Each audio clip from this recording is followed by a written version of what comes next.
Hello and welcome to the CNBC TV18's Mumbai studio. I'm Sonal Bhutra. With me is Pavitra Parikh and you're watching MF Corner.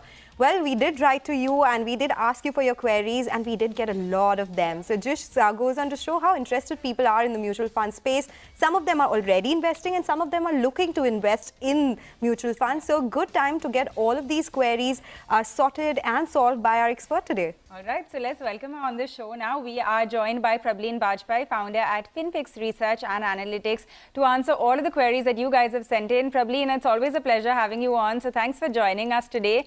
You know, like Sonal was mentioning, we've received a lot of queries. So let me just get straight to it. The first one comes in from Suraj Kumar, who writes in from Bengaluru. And he wants to know about mutual funds that exclusively invest in treasury bills of specific time period. So government bills essentially of 90 days or 180 days. And he's asking what you would recommend here. All right. Good afternoon, Pavitra, and good afternoon, Sonal. Great to be here. Government, of course, borrows, and those borrowings are divided into short-term and long-term. So in the short-term borrowings, Pavitra, we have the T-bills, which are issued by the RBI for durations of 91 days, 182 and 364 days. Typically, within mutual fund categories such as liquid funds and the ultra-short duration funds invest in treasury bills. They do have exposure, but it's not the only component of those categories or schemes. Here, Suraj will have to probably settle for a scheme which has a higher allocation towards treasury bills. Typically, they are somewhere between 25 to 40% in majority of the liquid funds.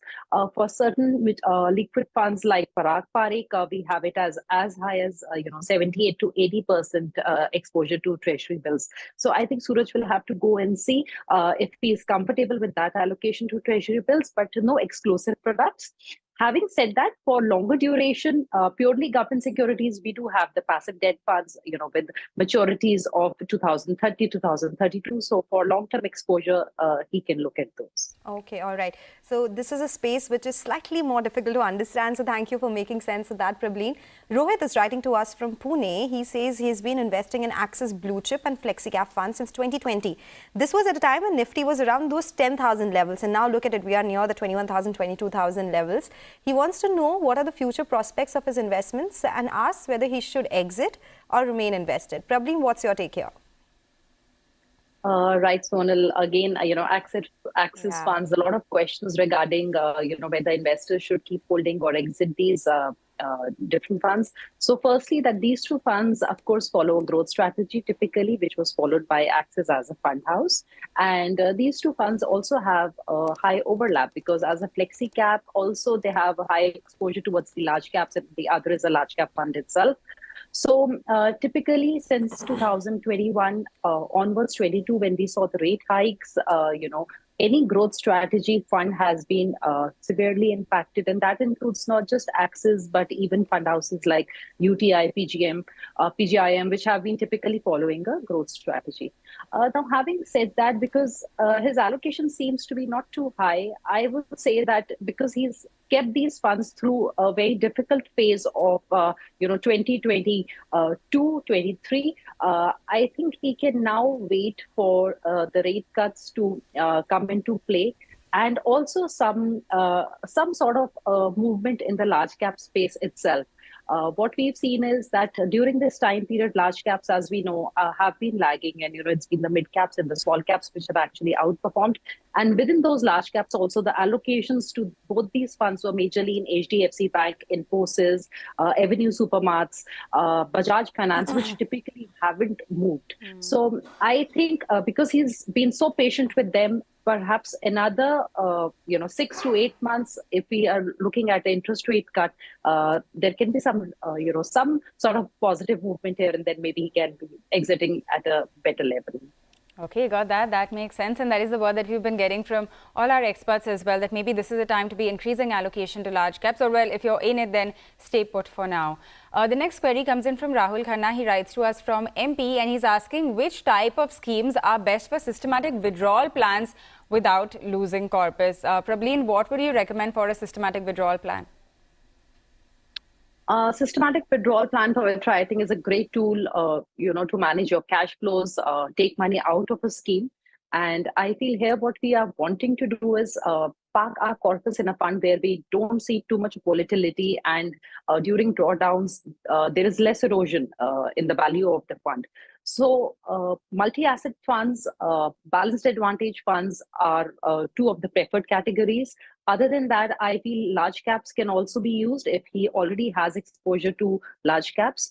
And, on the question of how fast and at what pace should he be withdrawing so that there is no depletion would ideally depend at what withdrawal rate, is set for the fund. So, for example, I'm just giving an example here. For an annual withdrawal of 10 lakhs, somebody is wanting, and that has to be inflation adjusted, the person would require a corpus of about 2 crores. And if you're looking at a 10% growth in the fund, this corpus can survive for almost 3 decades. So withdrawal here is at 10 lakhs a year is around 5%, but it's inflation adjusted. So there has to be a gap between the growth and the withdrawal rate. And with a 2 crore corpus, 30-year period can be managed if withdrawal is lesser. So there has to be a gap there. Okay, all right. So with that, we'll move on to the next query. Mayur Sharma is writing to us from Ahmedabad and asks if the Nifty index fund will outperform mid-cap funds in the long term.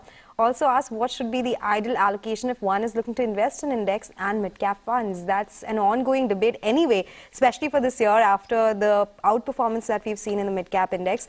Prableen, what do you suggest? He's not asking for this year, of course, for a longer term period. So what would you suggest?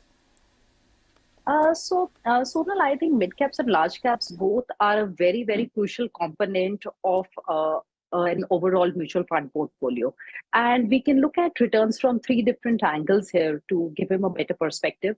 Number one is if we look at the trailing returns for the last 10 years. Nifty 50 has given us about 13% returns, and Nifty 150, which is the mid-cap index, has given about 21% returns on a trailing basis. And in fact, the mid-cap index has given more than the category average itself in the mid-cap space, which was about 20%. Now, because rolling returns are a better way to analyze any category or scheme, if we look at 3-year rolling returns over a 10-year period, that is from 2014 to 2024 January, we see that Nifty 50 gave rolling returns of about 12.74, and the mid-cap index gave rolling returns of about 16.5%. Again, beating the category also, which was at about 15%. So again, the mid-caps have outperformed. And even if we look at the SIP returns, so a 10-year SIP that was in Nifty 50 and 150, we see 13.5% returns for Nifty 50 and about 20% returns for the mid-cap index. So even if he's picking a Nifty 50 fund, what he's looking at, it must be complemented with a mid-cap. And if not an actively managed fund, even a mid-cap index fund, I think can work great. So it has to be a combination of the two, because there will be times when there is a drawdown, the mid caps can fall much more. So ideally, I think these two will make the core of his portfolio, and together they should be at least 60% of his overall portfolio. Okay, got that, and that is very helpful data as well. The next query comes in from Harshit Anand, who's writing into us from Pune, and from Patna, and he asks if a balanced aggressive investor should have a hybrid fund that invests in non-equities, or is plain equity investing the better choice, considering that he has an 8 to 10 year kind of horizon. He's also asking which is the better large cap fund among Nippon, ICICI or Canara.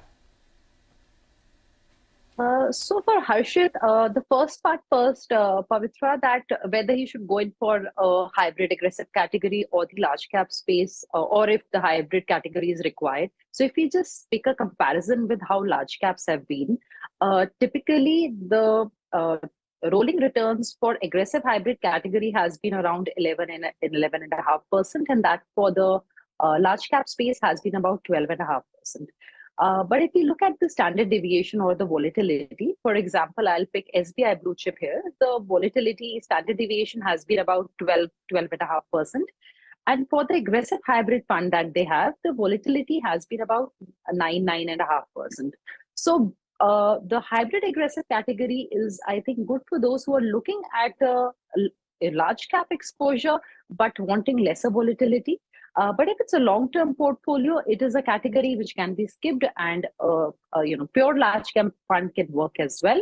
And on the question of which of the three large cap funds for his portfolio, I think all the three large cap active funds that he's picked are actually quite good. They've given almost comparable returns on rolling return basis for a 3-year rolling return, and have actually beaten the category average. But if you look at the periods of drawdowns, I think Canara Robeco is slightly better on containing the losses. But I think the choice should depend on which other funds he has in his portfolio, and there should be no concentration of the same fund house. But any of these three, I think, can work very well for his portfolio. Okay, all right. Prableen, that has been very helpful, but we have to get into a quick break. When we come back on the other side, we'll continue to answer all the queries that you have written in with.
Welcome back. You're still tuned into MF Corner. We have with us Prableen Bajpai, and she's answering all the mutual fund queries.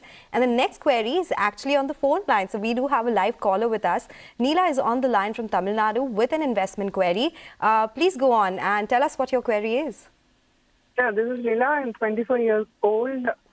Recently started earning. I have a surplus of 50K per month that I would like to invest for next 20 years for my retirement. As of now, I don't have, and I don't know any short-term goals. So planning for retirement, please advise suitable mutual funds for starting SIPs. Okay, first of all, Neela, I would like to congratulate you. You're starting investing very early with a surplus of 50,000. So that's really great. And you are thinking long term. So that's really the way to go about a lot of things generally. Prableen, what would you suggest, Neela, with the surplus that she has? How should she go about investing? Yeah, absolutely, Sonal. So lovely to see young investors wanting to, especially plan for goals like retirement.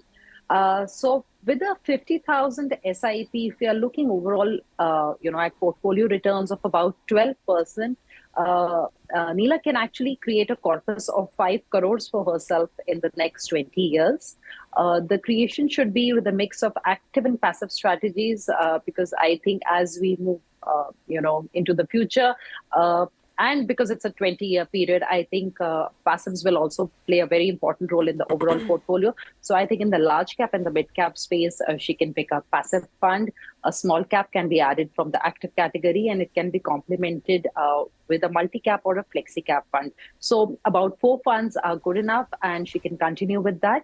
And if she's currently having expenses of about 50,000 per month, by the time she retires, that monthly expense would become about 1.6 lakhs a month, and which would require her to have an overall corpus of about 7.7 crores. So 5 crores she'll able to generate from this SIP, but Sonal here, she'll require a step up of about 7% to reach the target corpus. And because she's very young, she should review her goal as well, every 2 years probably, as of now.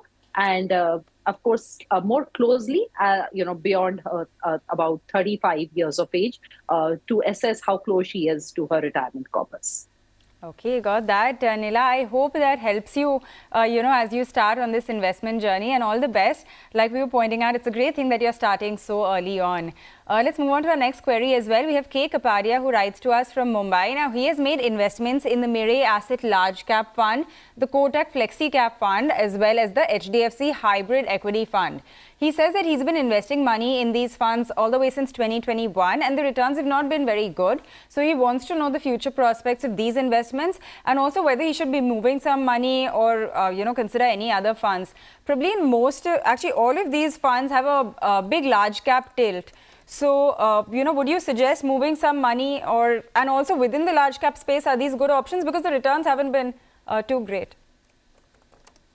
So, yeah, too great is very subjective, Pavitra, actually. So they have actually in the last, few months or 1 year now done well. 2022 wasn't that great.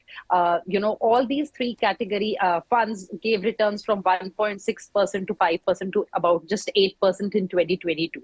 But 2023 was decent for all the 3 funds. They gave returns from the, about 18 to 25% returns in 2023.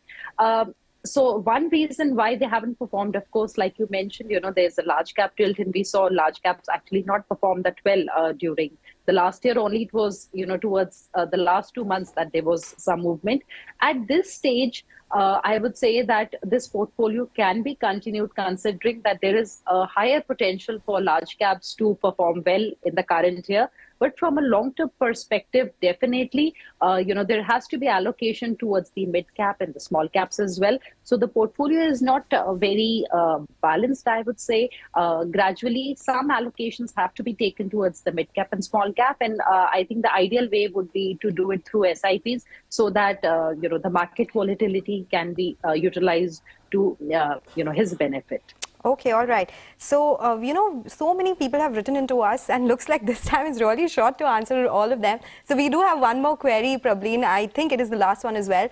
Ananya Anand is writing to us from Lucknow. She says she wants to make a lump sum investment in mutual funds for a period of 7 to 8 years. She asked, given the overvalued market right now, should she invest in equity savings and then invest during corrections in the next 1 to 3 years? She already also adds that she already has an equity portfolio with regular SIPs going on as of now. Always a tough call to make, Sonal, at such market levels. But I would say it would depend on the scheme that she's going to pick. So if it's a large cap oriented scheme, I would say yes, definitely certain amount of portfolio, amount can be put right away, the investment amount, and the remaining can be done in a staggered manner. Even if it's a small cap and a mid cap, partially some amount can be done as lump sum. but the percentage would become smaller. So for example, if it's a large cap, she can put about 60% in one go. If it's a mid cap, then maybe about 30% in one go. And if it's a small cap, maybe 10 to 15% in one go and remaining in a staggered manner.